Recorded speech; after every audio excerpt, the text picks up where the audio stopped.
Running a business doesn't have to be a dull, dark void. When you show emotions, especially in marketing, people respond. Successful brands are using an emotional connection with the audience because it influences their buying decision. And today we're talking about exactly that, how to use emotions in marketing.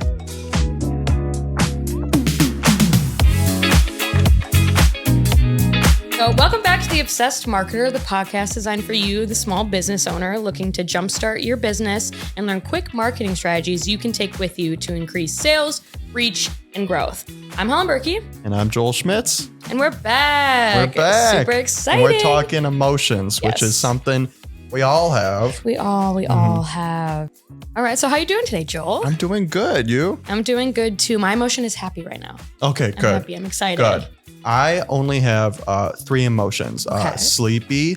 And then these aren't technically emotions. Sleepy, tired. Wait, no, that's the same thing. Sleepy, hungry. Sleepy, hungry, happy. Let's just say that. Or goofy. So I'm a little sleepy, goofy right now. Yeah. Mm-hmm. All right. So obviously we're talking about emotions in marketing today. That's a big thing. I've been here at Bauer Solutions like almost 2 years, and I've definitely learned a lot, and I've been through a few campaigns that kind of like take different angles, and it's very interesting to see when emotion is a big part of a campaign. Especially like if it's like a negative emotion like fear or sadness, just to kind of see how that triggers emotions in the audience and the response that we get from the audience. Emotions are very helpful in marketing. Yes. I was going to say, when I deal with copywriting, fear is one of the biggest ones that we have to deal with, especially like email campaigns, like the fear of missing out on a product or service. That's a big one. Yeah. And marketing is building relationships. And to build relationships, you use emotions. Yes. So today we're going to talk about 7 emotions that you can use in marketing. And the first one, let's start on a happy note and talk about happiness. Happy. So when using emotions in marketing, both positive and negative emotions can elicit a response from your target market. However, those who evoke positive emotions like happiness are 30% more likely to be shared, according to a viral advertising study done by the University of South Australia. Okay. So you can use both emotions, but according to the study, the happy ones will get a better response. That makes more sense. Yeah. Consumers are drawn to brands that obviously have the product or service that they're looking for. That's the main reason that they come to, is to solve a problem that they're having. But they are also drawn to brands that offer an emotional experience. We're all human. We want to have experiences. I don't know how else to put that. Like, you don't want it just to be bland, boring, check in, check out. Yeah. You want to feel emotion. You want to be happy. You want your pain is getting taken away, or your struggle is getting taken away by this company. And the user experience has become super important lately in the marketing world. Right. So trying to elicit emotion from your customer can help them have a memorable user experience. Because if it's just boring and bland, they're not going to remember it. They're not going to come back to you. You know what that made me think of is when Amazon changed some of their marketing and they started putting smile faces on all the boxes. Wonder if that really made anyone actually smile. Who knows? And maybe. The Walmart bags used to have smiles on them too. Yeah. Just push out the happiness. Just consumerism. Be happy when you're buying from me. All right. What's the next one, Joel? Surprise. That kind of surprised me. The next one is surprise.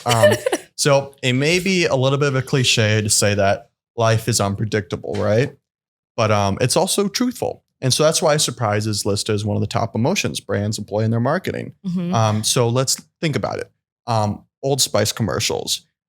At any moment in those commercials, do you know what's going to happen next? You do not. Yeah, that's true. And I think there was like a Doritos Super Bowl commercial. Doritos are pretty wacky. Bud Light commercial. All those ones that come during the football. Yeah, where it's just surprising and you're kind of like, what is going on? Yeah. Is this a fever dream? Some of those are the most memorable ads usually because you're surprised by it. You are not ready for what's coming at you. Yeah. Also like an ad that will have a surprise cameo, like an old spokesperson or whatever, and they come back and you're like, oh, something like that too. Yeah.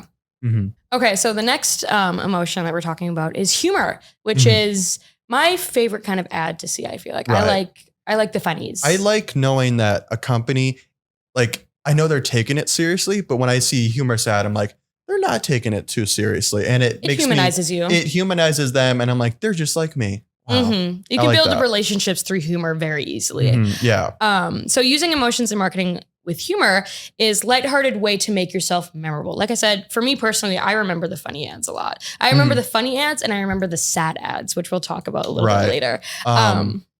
Sorry, I was just thinking of, I don't know what company it is.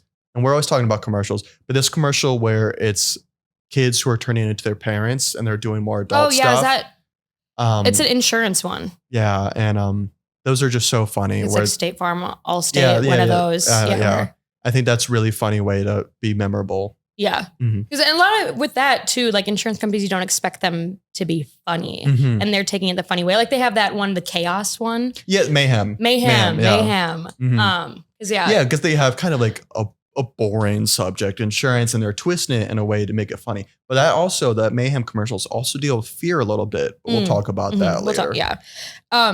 Another thing with humor, because we kind of talked about ads, but just in your social media presence as well. I don't know if many of you know, you probably do. Wendy's, the fast food chain, their Twitter is insane. Yeah, it has been for like 10 years. Yeah. They are poking fun at like McDonald's and other fast food. Like they're very, very funny on Twitter and their social media. Yeah. I don't follow many brands on Twitter. Usually it's just like musicians, some artists, and like my friends and family. But I follow Wendy's on Twitter because it is great. It's great content. It's very funny. Good for a laugh. And very memorable. All right, Joel, what's the next one? Next one is compassion. Lovey-dovey stuff. Talk at the heartstrings a little bit. Talk at the heartstrings. So when you think compassion and marketing, they don't usually go together, right? They're usually on the opposite ends of the spectrum. But as marketing is changing and evolving over time, we're seeing more brands, tap into that emotion of compassion. People want their brands to be more humanized now. Yes, People want exactly. relationships. Exactly. Same thing with the humor. You want them to be more like you. Exactly. And get involved in things. So we've seen this a lot, especially recently with this, the pandemic, and especially during 2020, we got a lot of the we're all in this together, those kind of ads. I like how you say that kind of sarcastically. Yes. Obviously, did that start to annoy you? It started to annoy me. Yeah. But in the beginning, it's nice. It was very nice. And I think people needed to hear it. So we saw that a lot, as well as there was Black Lives Matter movement and Pride. We always see the companies switching their logos during Pride Month. So they like to show that a compassion. They love to, consumers love supporting brands that share the same causes as them. They love to see it, and it humanizes them. And that can be a slippery slope sometimes. I don't know if anybody remembers. So Ben & Jerry's, the ice cream brand, was very vocal during the Black Lives Matter movement, and still to this day. And cannabis, people locked up for cannabis and things like that. They're very vocal about that.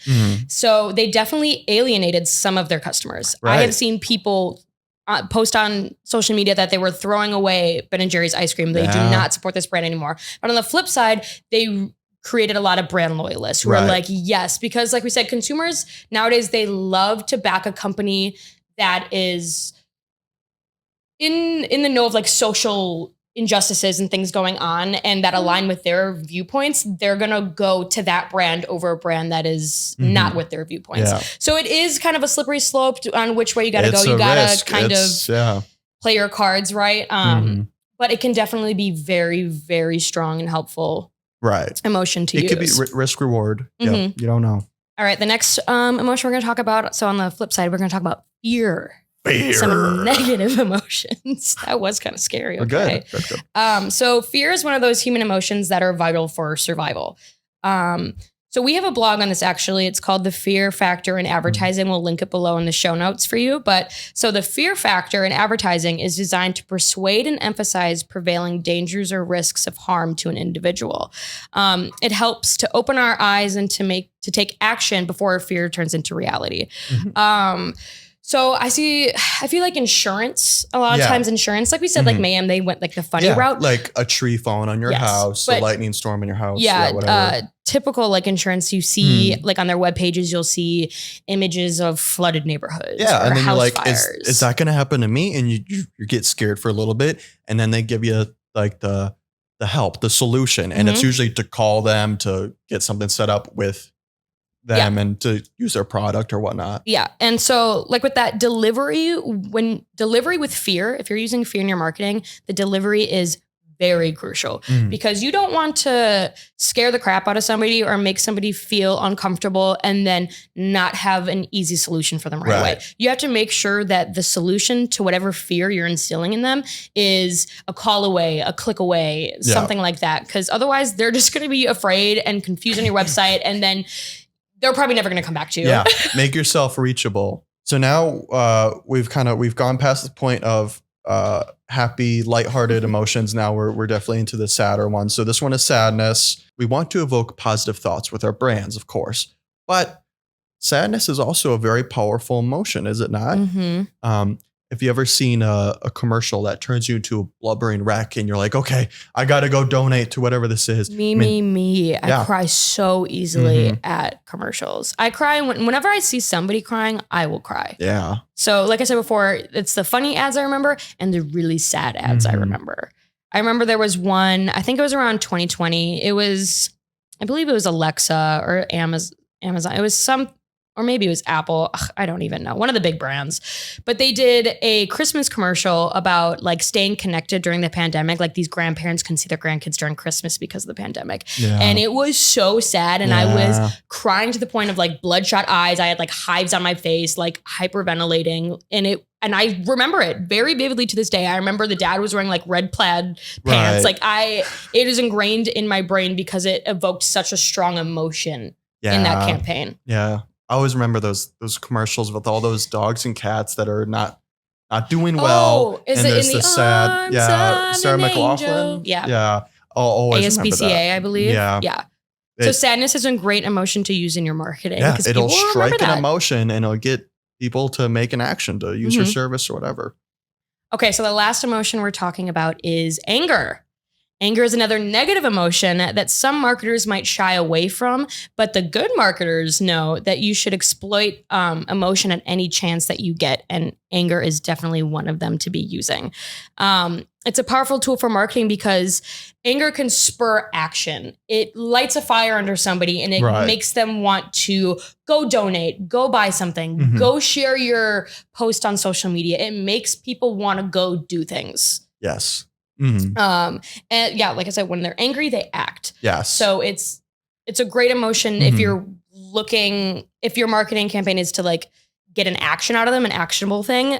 Anger can be a great tool for you to use. Yes. All I can think of is like political attack ads. Yeah, a lot of this is with like social injustices, racism, inequality. Kind of like when we were talking about Ben and Jerry's too. Like people were getting mad. Right. And I'm pretty sure that they started like a petition, or they were raising money for people that were incarcerated because of cannabis in states where it's now legal. And that is a huge platform for them. And people were getting very angry about it. And there was a lot of buzz around that.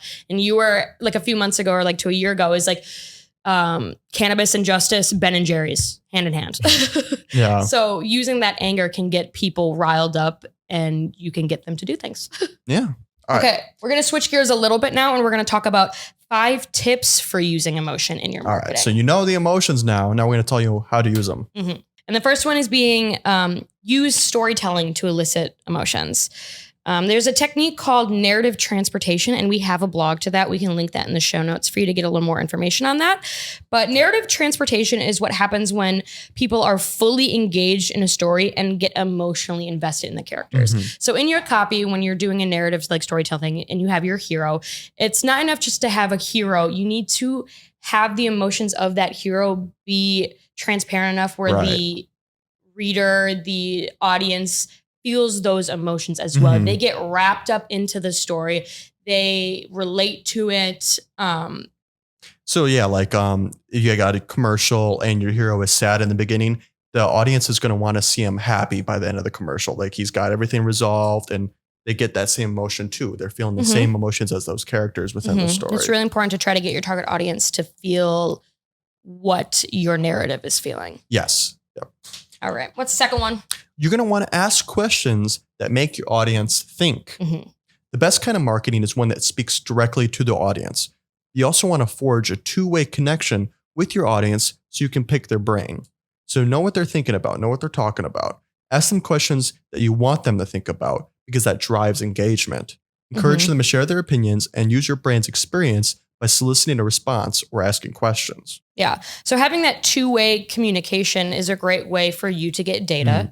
And we've said that many, many times before in this podcast, data is king. Social media, that's the best way to use this too. Yes. So like you said, asking questions in like a social media post, a poll, anything like that, anything to get that back and forth. And you benefit from it, and consumers also benefit from that because, like we said in the beginning, marketing is about building relationships, and consumers want to build a relationship with you, a human relationship. And the best way to do that is to talk back and forth. Right. If you're just like a brick wall brand and nobody feels like they can like talk to you, or there's nobody behind that screen, they're not going to relate, and they're not going to want to go to you for business. All right. The next tip is to get in touch with your ideal customer and speak to them directly. We kind of just talked about this. It's all about building a relationship with your customer. And a way to do that is to speak to them directly. Find out who your target audience is and what their buyer persona is. Then you can tweak your emotion fueled messaging accordingly, because you want to make sure you're talking to your audience that it makes sense. Yeah. You're not you're talking to the right audience too. Yeah. We've talked about this before. It all goes back to your target audience. Always comes back. Yeah. You need to really flesh out and know who your target audience is. And then your brand messaging and what emotions you can use in your messaging will come after that. And then you're going to want to demonstrate your authentic brand personality. Yes. So, I mean, to simplify this one, it's know who you are and stay who you are. So if you're a toy company, I don't think you're going to be using fear in your commercials. I don't think so. You wouldn't think so. No. If you need another example, if you're selling paint, I mean, I don't think you're going to be like sad. Maybe you could use that. I don't know. But it doesn't make sense. So you're not going to use humor for a funeral home. Yes. I mean, well, maybe there's a way you could spend that. I don't know. See, there is some things like we were kind of talking about insurance. Usually you kind of go like the fear, the sadness, but then there's like that mayhem guy and those funny commercials. I mean, there's sometimes you can spin it and it's a risk. Brand. Yeah. That's their brand. You know, it's important. So if you stick with funny. Don't be flip-flopping all over the place where one campaign, it's heartbreaking. And then the next one, it's like silly, goofy, quirky, weird. Yeah. Like make sure you stay in your lane. Yep. So just make sure your emotions are in line with your persona, with your brand, with your company. And the last tip that we have is to make the audience feel involved. Very similar to what we've kind of been talking about. Emotions are useless if they don't make your audience feel involved or see themselves in that same situation. So kind of like matching the emotions to your brand persona, you need to match the emotions to your audience as well. Make sure whatever emotion you're using, it's what your audience is feeling at the time when they're coming to you with their pain point and they need to buy something or they need a service. Make sure that your emotions are mirroring each other. Make them feel a part of the messaging rather than being just like talked at. I see this on social media a lot. Like a brand or a company will post maybe after some sort of event that was terrible or something, and there'll be a question in there too. And then you'll see in the comments, people are responding to it and they're responding how they're feeling about this event and this emotion. And they're sharing the sadness. And all right. So that is the episode. So we talked about 7 emotions in marketing. We got happiness, surprise, humor, compassion, fear, and sadness. Did you say anger?